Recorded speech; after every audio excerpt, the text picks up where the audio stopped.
Okay, so for the kids in the room, can you stick up your hand if you went to our holiday program a few months ago? Yes? I see a few hands up. Okay, now who remembers what the theme was? Just yell it out if you think you remember. Yeah, the Great Jungle Adventure. And so on the last day, we were taught how to plant seeds and how to care for those seeds so that they can grow into something good, something edible. And as everyone is planting away, one of the boys came up to me and asked, "Am I allowed to water my seed?" To which I said, "Yes, of course." And then he looks at me again and goes, "Just once?" To which I say, "No, you have to water it every single day. That's what helps it to grow." So who here has tried gardening before? Just like a show of hands. Does it take a long time for your plants to grow? Yeah, so for everyone who has tried gardening, it takes a lot of time, care, and patience to grow something strong and something healthy. And it may be discouraging not to see instant results, but all you have to do is to continue to pick up your watering can and to water your plants so that they can grow nice and strong, like this prayer plant over here. Oh, I spilled water again. It's okay. Now, when I was in primary school, I loved the idea of being able to have my own garden, especially being able to grow and eat my own fruit and vegetables. So I grabbed a bunch of lettuce leaves, planted them, and set to watering them daily. However, for days, all I could see was dirt. And eventually, some tiny little green leaves started to show. But in my eyes, I had spent days looking after these plants, and I was not satisfied with those results. So my gardening days very quickly drew to an end. Now, I admit that my gardening skills aren't very impressive, but here's the good news. While I give up on gardening too soon, God never gives up on us. He's patient, He's caring, and He takes care of us even when we're not growing quite the way we should be. In our Bible reading today, we've heard a parable about a loving landowner. And just like with real gardening, we've learned something important. If you want to grow a plant, you can't just toss your seeds in the dirt and walk away, hope for the best. Instead, you have to carefully prepare your soil, you have to water the seed, look after it, check on it regularly. It takes a lot of time, attention, and care. And that's exactly the kind of love and care that God shows us. God is a loving landowner who takes the time to care for us and gives us His full attention and everything that we need to grow. So in Matthew 21, Jesus begins a parable about a landowner who plants a vineyard. He doesn't just toss a few seeds in and walk away. No, he carefully prepares everything for his vineyard to flourish. He builds a wall around it to protect the vineyard. He digs a winepress to collect juice from the grapes, and then he builds a watchtower to keep watch and guard over the land. And this tells us something important about the landowner. He really cares about his vineyard. And so, when I was growing my leaves, I didn't even think about trying to protect the plants. But that just shows how much greater the landowner's care is. He doesn't forget those details. He plans everything out and watches over his vineyard so that it can grow. And now, in this story, the landowner represents God, and the vineyard represents his people, including you and me. And just like the landowner prepared everything for the vineyard, God has lovingly prepared a place for us to grow. The wall reminds us how God protects his people. The winepress shows us that God wants us to live lives full of good fruit, things such as love, kindness, and faith. And in the same way that the winepress is able to collect juice from the grapes, God is able to use the fruit that we produce in our lives to bless and help the people around us. And finally, the watchtower reminds us that God is always watching over us and helping us to grow in the right direction. This all reminds us that God isn't distant or uninterested. God isn't just watching from a distance, but he's deeply involved in each of our lives. He's a loving caretaker who has a special purpose for each one of us, and just like a gardener caring for his plants, God cares deeply for each one of us throughout every season of our lives. Now, this is a bit of a trickier question for the kids who came to the program, but do you remember what you were taught on the first day?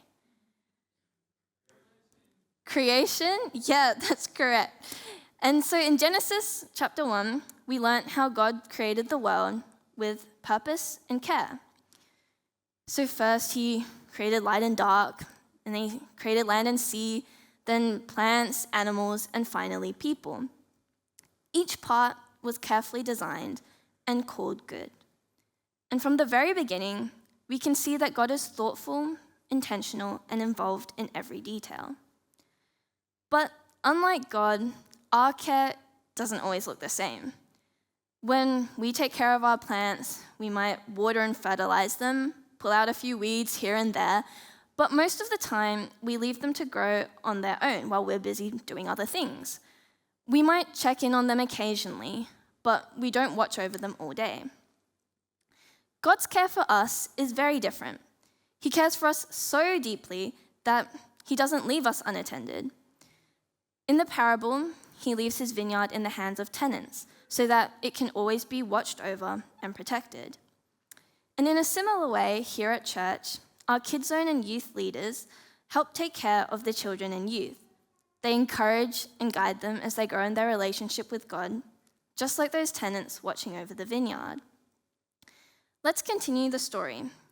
The landowner leaves his vineyard in the hands of some tenants, and their job is to look after the vineyard and to hand over a portion of the fruit at harvest time back to the landowner. But when the harvest time comes, the tenants don't do what they should. Instead of handing a portion of the fruit to the landowner's servants, they instead seize them, they beat them, they throw stones at them, and they even kill some of them.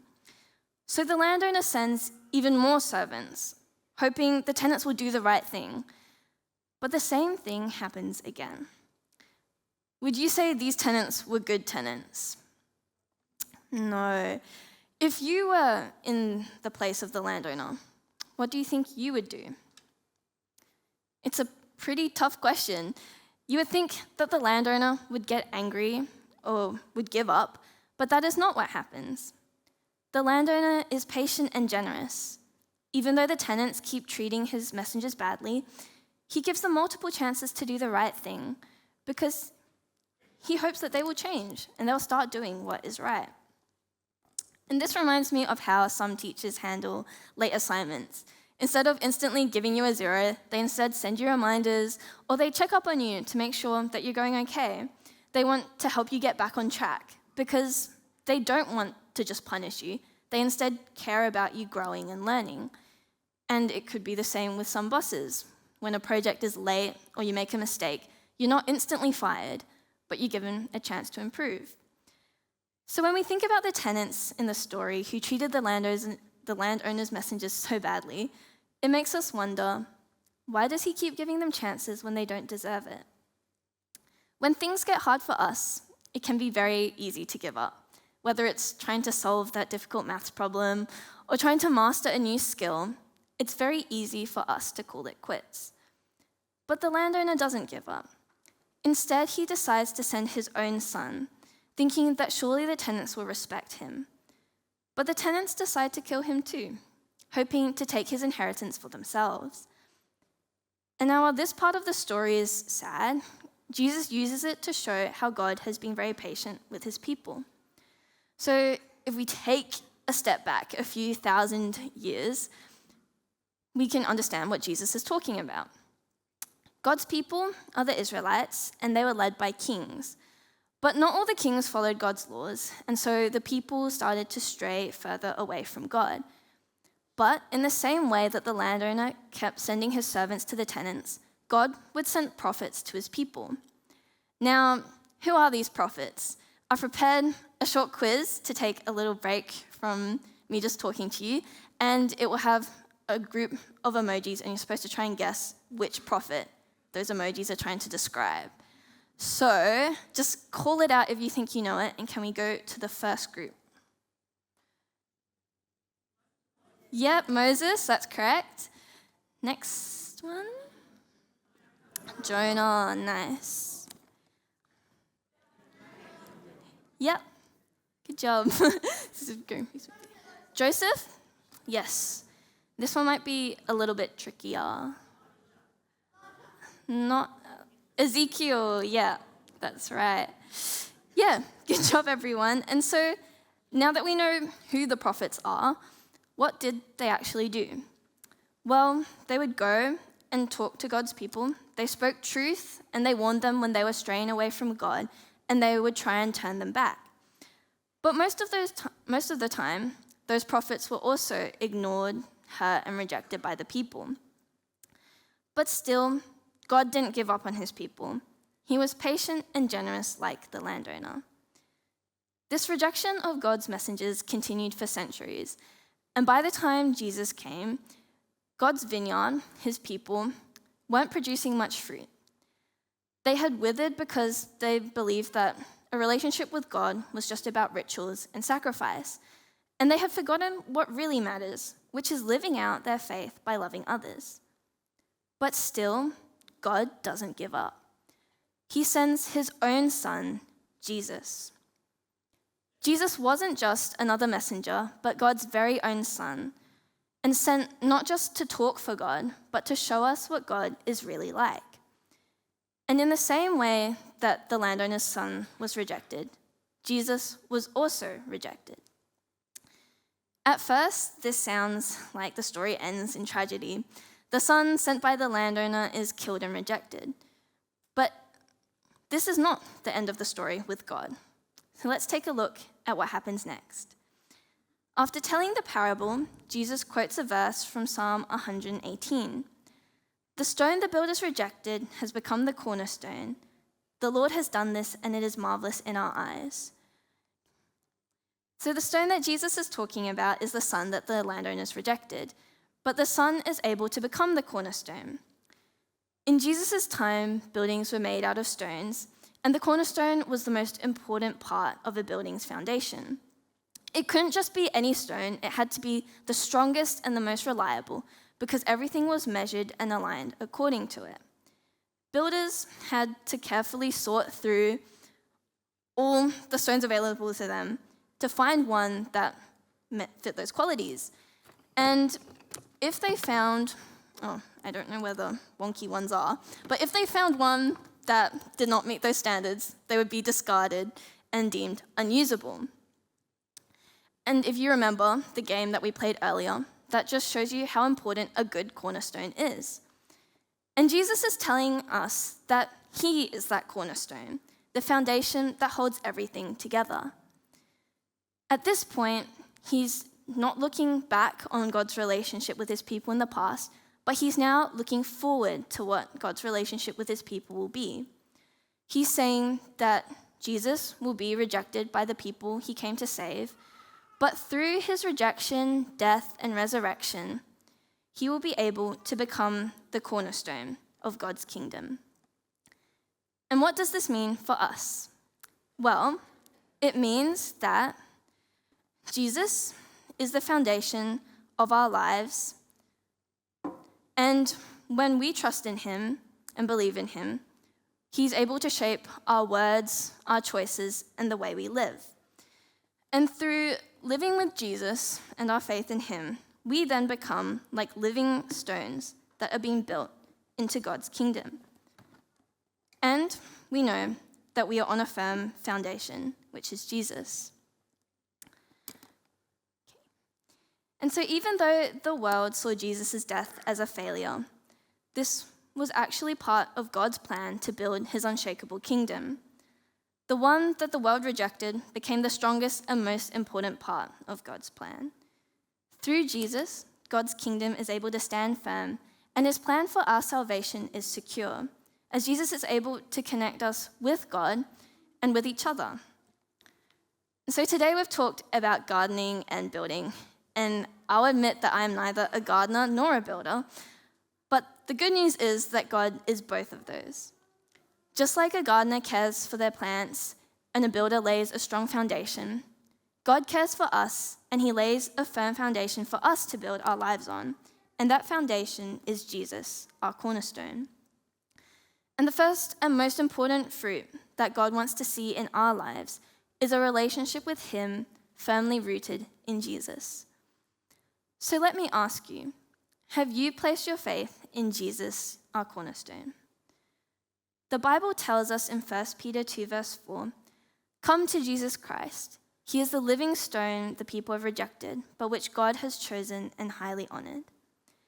Jesus is the strong, unshakable foundation we need. When we build our lives on him by trusting him, following him, and learning from him, we have something solid to stand on, especially when life gets hard. And just like the landowner in the parable wanted his vineyard to produce good fruit, God wants his people, you and me, to produce good fruit in our lives. And that starts with having Jesus at the center of everything we do. When we walk with Jesus every day, we begin to grow fruit that shows that we belong to him.